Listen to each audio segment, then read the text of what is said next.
Hello everyone, सभी को नमस्कार। देखिए, जो लास्ट चैप्टर किया था हमने वो था प्रकाश, परावर्तन तथा अपवर्तन, जो हमारा कंप्लीट हो गया था। उसमें आपको कोई दिक्कत है, इसी तरह कोई प्रॉब्लम है तो आप कमेंट बॉक्स में लिख सकते हैं या व्हाट्सएप नंबर पे कॉल कर सकते हो। तो उसके बाद जो चैप्टर है आपके सिलेबस के अंदर वह है छठा, जैव प्रक्रम। तो देखिए, जैव प्रक्रम है, ये दो शब्दों से मिलकर बना है, जैव जमा प्रक्रम। जैव का मतलब होता है जीवित, देखिए, और प्रक्रम का मतलब होता है प्रक्रिया, क्रियाकलाप। तो जीवित प्राणियों के द्वारा जो क्रियाकलाप किए जाते हैं वो क्या कहलाते हैं? जैव प्रक्रम कहलाते हैं। तो जैव जीवित कार्यों के लिए है और प्रक्रम प्रक्रिया। तो हम यहाँ से जैव प्रक्रम की परिभाषा दे सकते हैं। तो जैव प्रक्रम की परिभाषा क्या होगी? तो देखिए, यहाँ पर जैव प्रक्रम की परिभाषा बनेगी,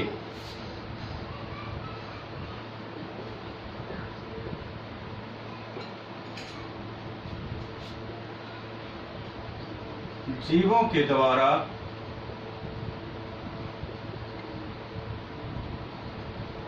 जीवित रहने के लिए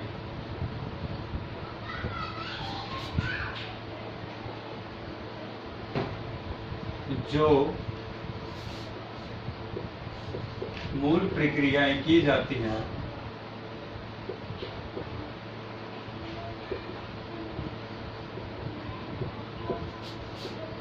जैव प्रक्रम कहलाती है।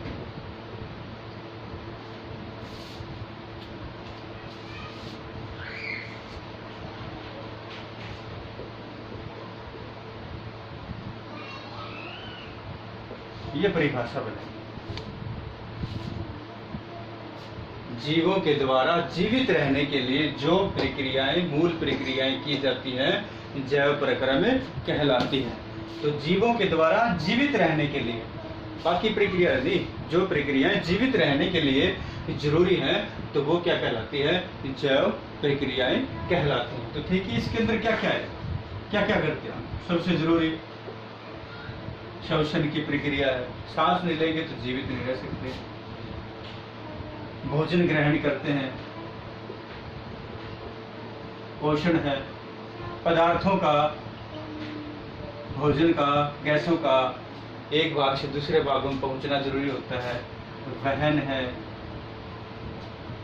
इसी प्रकार से श्वसन, पोषण, वहन, एक्सक्रीशन, ये क्या है? प्रमुख जैव प्रक्रियाएं हैं। शरीर के द्वारा वृद्धि की जाती है, नियंत्रण और समन्वय किया जाता है। तो जनन है,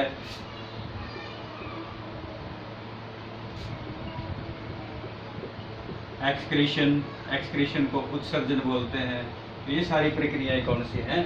ये सारी प्रक्रियाएं जैव प्रक्रम के अंदर सम्मिलित होती हैं, क्योंकि यह जीव को जीवित रहने के लिए ये सारी क्रियाएं करनी पड़ती हैं, ये बहुत ही जरूरी होती है। इन क्रियाओं के बगैर जीव जीवित नहीं रह सकता है। तो इन प्रक्रियाओं को क्या कहते हैं?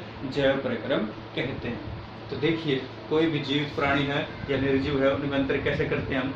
आपने छोटी कक्षाओं में पढ़ा है कि जीव, जो जीवित प्राणी है, सजीव प्राणी है, वो सांस लेते हैं, वो भोजन करते हैं, वो उत्सर्जन करते हैं, उनके अंदर वृद्धि होती है और वो जनन करते हैं। ये सारे के सारे जो जीवों के लक्षण हैं वो जो भी प्रक्रियाओं के माध्यम से किए जाते हैं उनको हम जैव प्रक्रम कहते हैं। तो देखिए, एक एक करके सभी प्रक्रमों के बारे में हम अध्ययन करेंगे। तो सबसे जो पहला हमारा जो प्रक्रम होगा वह लेते हैं हम आपके सिलेबस से, पोषण।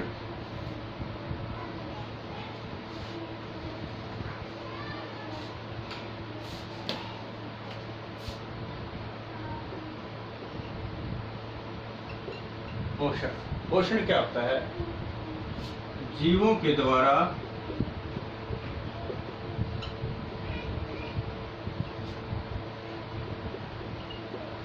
भोजन को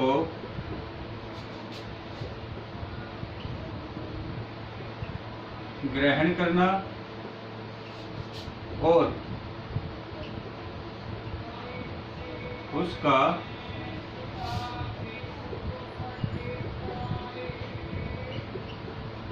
उपयोग करना पोषण कहलाता है। तो जो भी जीवधारी भोजन को ग्रहण करते हैं और उसका उपयोग करते हैं, तो ये प्रक्रिया क्या कहलाती है? पोषण कहलाती है। तो जीवों के द्वारा भोजन को ग्रहण करना और उसका उपयोग करना पोषण कहलाता है। तो भोजन को ग्रहण करते हैं जीव, तो भोजन के अंदर क्या होता है? भोजन के अंदर उपस्थित होते हैं पोषक, और यह पोषक उन जीवों की वृद्धि और विकास के लिए और उनके विभिन्न भागों बीमारियों से बचाने के लिए और उनकी सुरक्षा के लिए अति आवश्यक होते हैं। तो भोजन के अंदर उपस्थित होते हैं पोषक। ये पोषक कौन कौन से हैं जो भोजन में उपस्थित होते हैं? ये हैं कार्बोहाइड्रेट, आपने छोटी कक्षाओं में पढ़ा भी होगा। कार्बोहाइड्रेट है, प्रोटीन है, वसा है और विटामिन और खनिज लवण। ये सारे क्या है? ये पोषक तत्व हैं जो भोजन में उपस्थित होते हैं। तो इन पोषक तत्वों का जीवों को वृद्धि और विकास के लिए, उनकी सुरक्षा के लिए और विभिन्न क्रियाकलापों में इन पोषकों की आवश्यकता होती है। तो इस प्रकार के जो पोषक हैं वो जीवों के द्वारा ग्रहण किए जाते हैं और वो उन्हें किससे प्राप्त होते हैं? भोजन से प्राप्त होते हैं। तो इस प्रकार से जीवों के द्वारा भोजन को ग्रहण करना और उसका उपयोग करना क्या कहलाता है? पोषण कहलाता है। तो पोषण के अंदर देखिए, पोषण के आधार पर जीवों को हम दो भागों में बांटते हैं। नंबर 1 स्वपोषी पोषण और नंबर 2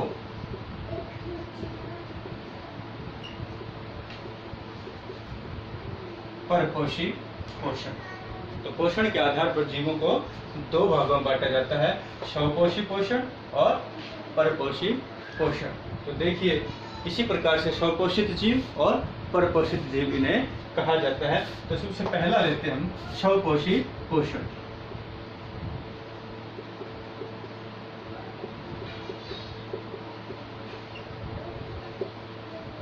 स्वपोषी पोषण क्या होता है? पोषण की इस विधि में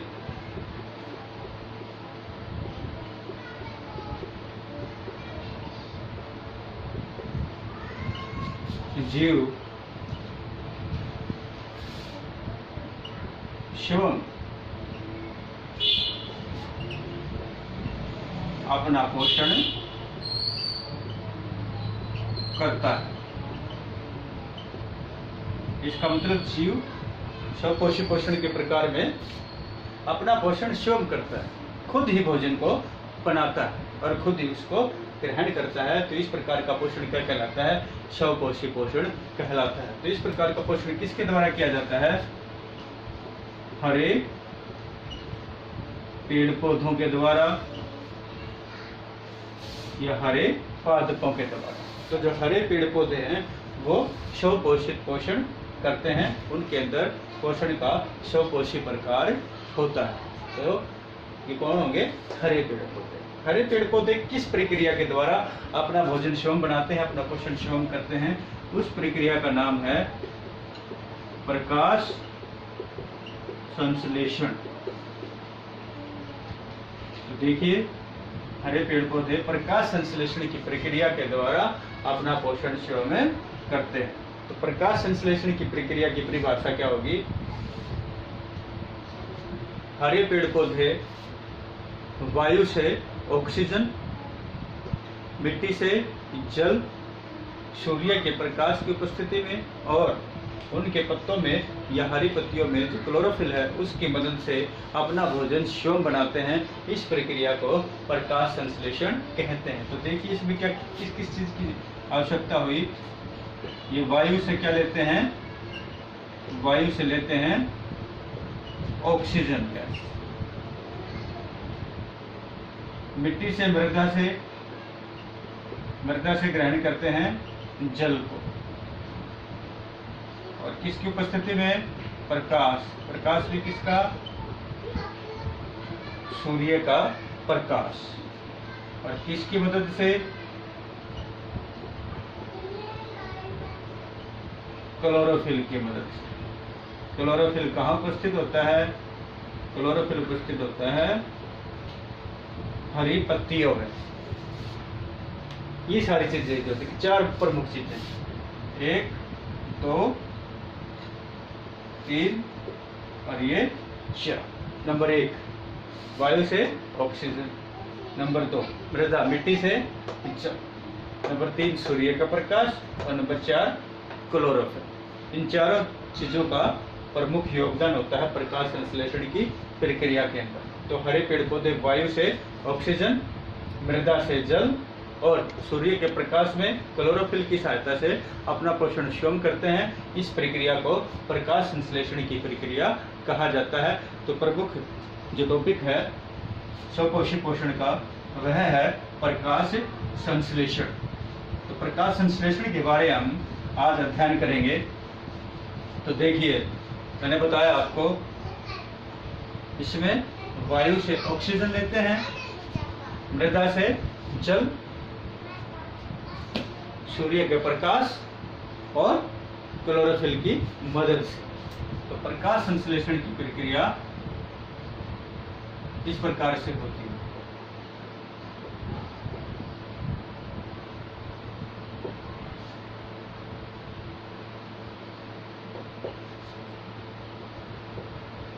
वायु से ऑक्सीजन, नंबर 2 मृदा से जल, नंबर 3 सूर्य का प्रकाश और नंबर 4 क्लोरोफिल। ये 4 चीजें। तो देखिए ये किस प्रकार से ग्रहण की जाती है? वायु से ऑक्सीजन। अब सारे का सारा जो प्रक्रिया है वो कहाँ होती है? वो होती हरी पत्तियों में। तो हरी पत्तियों के अंदर भोजन का संश्लेषण होता है, प्रकाश संश्लेषण की क्रिया होती है। अब ये सारी चीजें कहाँ से प्राप्त होती हैं? वायु से ऑक्सीजन। किस तरह से प्राप्त होती है? पत्तियों में छिद्र होते हैं, बिल्कुल बारीक छिद्र होते हैं, जो हमें आसानी से सूक्ष्मदर्शी के अंदर दिखाई दे जाते हैं, नंगी आंखों से दिखाई नहीं देते। इन छिद्रों को कहा जाता है रंध्र या स्टोमेटा। स्टोमेटा इंग्लिश का वर्ड है, हिंदी में इसको रंध्र बोलते हैं। तो स्टोमेटा के द्वारा, रंध्र के द्वारा, रंध्र क्या होता है? पत्तियों में छिद्र होते हैं। तो इनके द्वारा ये ऑक्सीजन वायु है वह पौधे के अंदर पत्तियों के द्वारा ग्रहण की जाती है। पत्तियों में छोटे छोटे छिद्र होते हैं जिन्हें रंध्र या स्टोमेटा कहते हैं, जिनके द्वारा ऑक्सीजन ग्रहण की जाती है। मृदा, मृदा में जल है, वो किसके द्वारा? जड़ों के द्वारा। जड़ों के द्वारा जल को अवशोषित कर लिया जाता है। सूर्य का प्रकाश, वायुमंडल में सूर्य से, सूर्य का प्रकाश सीधा पत्तियों पर पड़ता है, पत्तियां उसको ग्रहण कर लेती हैं। क्लोरोफिल, क्लोरोफिल क्या होता है? एक प्रकार का तत्व होता है और इसका रंग कैसा होता है? हरे रंग का तत्व होता है, हरी पत्तियों के अंदर विद्यमान होता है। और यह उपस्थित किसमें होता है? पत्तियों के अंदर उपस्थित होता है क्लोरोफिल। तो ये सारी चीजें देखिए। शुरू में आते हैं रंध्र, स्टोमेटा। स्टोमेटा तो देखिए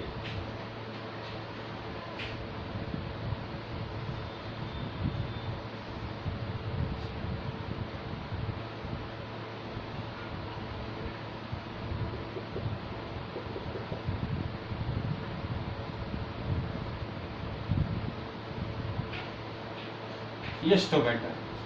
ये इसके मध्य का रंध्र, ये पत्तियों में उपस्थित होता है। इस प्रकार का इसका आकार है, ये रंध्र का आपको दिखाई देता है। ये क्षेत्र कैसा है? खुला है। तो ये खुला रंध्र, तो इस रंध्र के द्वारा ऑक्सीजन ग्रहण की जाती है। ये जो दो प्रकार की ये दो कोशिकाएं हैं, इनको कहते हैं रक्षी कोशिकाएं, और ये जो साइड में है ये है साथी कोशिका।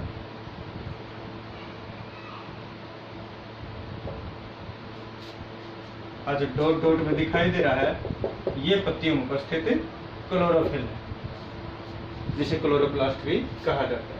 तो ये खुला रंध्र है। जो बंद रंध्र बनाएंगे हम, तो उसको भी इस प्रकार से बना सकते हैं।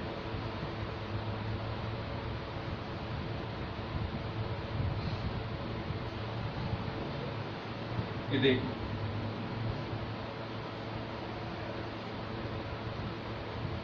ये बंद रंध्र है। खुले बीच में गैप दिखाएंगे, ये बंद है, बंद में बीच में लाइन लगा देंगे ताकि पता चलता रहे कैसा है ये बंद रंध्र। कई बार डायग्राम इसके एग्जाम के अंदर पूछ लिए जाते हैं। तो रंध्र के माध्यम से जो गैसों का आदान प्रदान है वह पत्तियों के अंदर पौधे के द्वारा होता है। तो इस प्रकार से रंध्र से, स्टोमेटा से गैसों का आदान प्रदान किया जाता है। अब देखिए, प्रकाश संश्लेषण की प्रक्रिया के अंदर कौन कौन सी प्रक्रियाएं सम्मिलित हैं।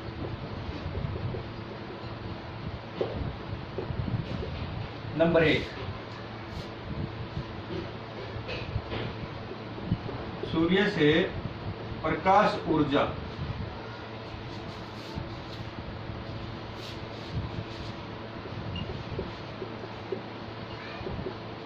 का ग्रहण किया जाता है। किसके द्वारा? क्लोरोफिल के द्वारा। ये पहली प्रक्रिया होती है प्रकाश संश्लेषण। तो सूर्य का प्रकाश से पत्तियों पर पड़ेगा, पत्तियों के अंदर क्लोरोफिल नाम का हरा तत्व है, हरे रंग का तत्व उपस्थित होता है। तो क्लोरोफिल क्या करता है? प्रकाश ऊर्जा को ग्रहण कर लेता है। दूसरा,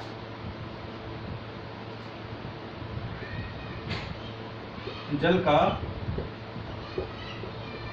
अणुओं में टूटना। जल का सूत्र होता है H2O। तो यह है H2, हाइड्रोजन और ऑक्सीजन O2 में टूट जाता है। तो यहाँ पर रासायनिक अभिक्रिया के फलस्वरूप जो जल है वह हाइड्रोजन और ऑक्सीजन में टूट जाता है। और तीसरा, कार्बन डाइऑक्साइड और जो जल के अणु टूटे हुए हैं तो वो किसमें?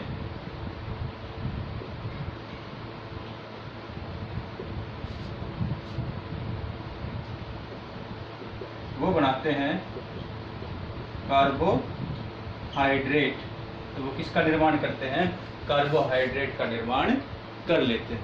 ये तीसरा चरण इसके अंदर सम्मिलित होता है। तो कार्बोहाइड्रेट क्या है? भोजन का एक पोषक तत्व है। तो इस प्रकार से कार्बोहाइड्रेट का निर्माण हो जाता है। तो यह प्रक्रिया चलती है किसके अंदर? प्रकाश संश्लेषण की प्रक्रिया के अंदर। तो सूर्य के प्रकाश के द्वारा ऊर्जा ग्रहण, क्लोरोफिल के द्वारा जल के अणुओं का टूटना, ऑक्सीजन और हाइड्रोजन में, कार्बन डाइऑक्साइड और टूटे हुए जल के अणुओं का इसके अंदर कार्बोहाइड्रेट में विभाजित हो जाना। तो ये 3 प्रकार की जो प्रक्रियाएं हैं वो चलती हैं प्रकाश संश्लेषण के अंदर। अब देखिए, प्रकाश संश्लेषण में होती है 3 प्रक्रियाएं। तो यहाँ पर फिर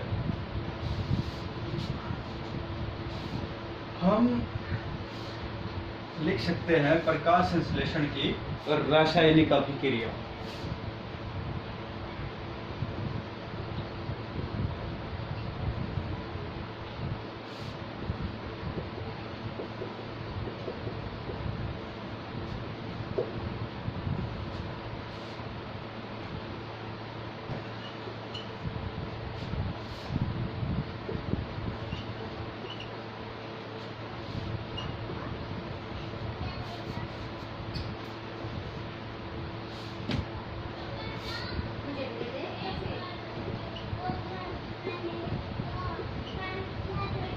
ये अभिक्रिया होती है प्रकाश संश्लेषण की अभिक्रिया। 6CO2 6H2O C6H12O6 plus 6O2, ये कार्बन डाइऑक्साइड, वाटर, जल, और यहाँ पर किसकी उपस्थिति में, सूर्य का प्रकाश और क्लोरोफिल। ये देखेंगे हम तीर के निशान के ऊपर और नीचे। C6H12O6 ये किसका फार्मूला है, ये है ग्लूकोज का, जो एक कार्बोहाइड्रेट होता है, और ऑक्सीजन। तो इस प्रकार से देखिए, वायु से कार्बन डाइऑक्साइड गैस ग्रहण की जाती है, मिट्टी से जल को ग्रहण किया जाता है, और ये बनाता है ग्लूकोज, और ऑक्सीजन गैस है वो निकलती है। शायद पहले मैंने आपको बताया था, जो स्टोमेटा है और रंध्र हैं, तो इनके द्वारा गैसों का आदान प्रदान होता है। तो प्रकाश संश्लेषण की प्रक्रिया के अंदर वायु से कार्बन डाइऑक्साइड गैस ग्रहण की जाती है। शायद पहले मैंने गलती से ऑक्सीजन बोल दिया होगा। तो वायु से कार्बन डाइऑक्साइड गैस रंध्र के द्वारा ग्रहण की जाती है, और यह कार्बन डाइऑक्साइड मिट्टी से जल, सूर्य के प्रकाश और क्लोरोफिल की सहायता से क्या बनता है, ग्लूकोज C6H12O6 प्लस 6O2 और ऑक्सीजन गैस। तो ग्लूकोज और ऑक्सीजन गैस है, ये प्रकाश संश्लेषण की प्रक्रिया के द्वारा बनते हैं। तो इस अभिक्रिया को प्रकाश संश्लेषण की अभिक्रिया कहा जाता है। तो ये था हमारा स्वपोषित पोषण या स्वपोषी पोषण, जो इसमें होता है हरे पादपों में, हरे पेड़ पौधों में होता है। तो इसको अच्छे से कर लेना। धन्यवाद।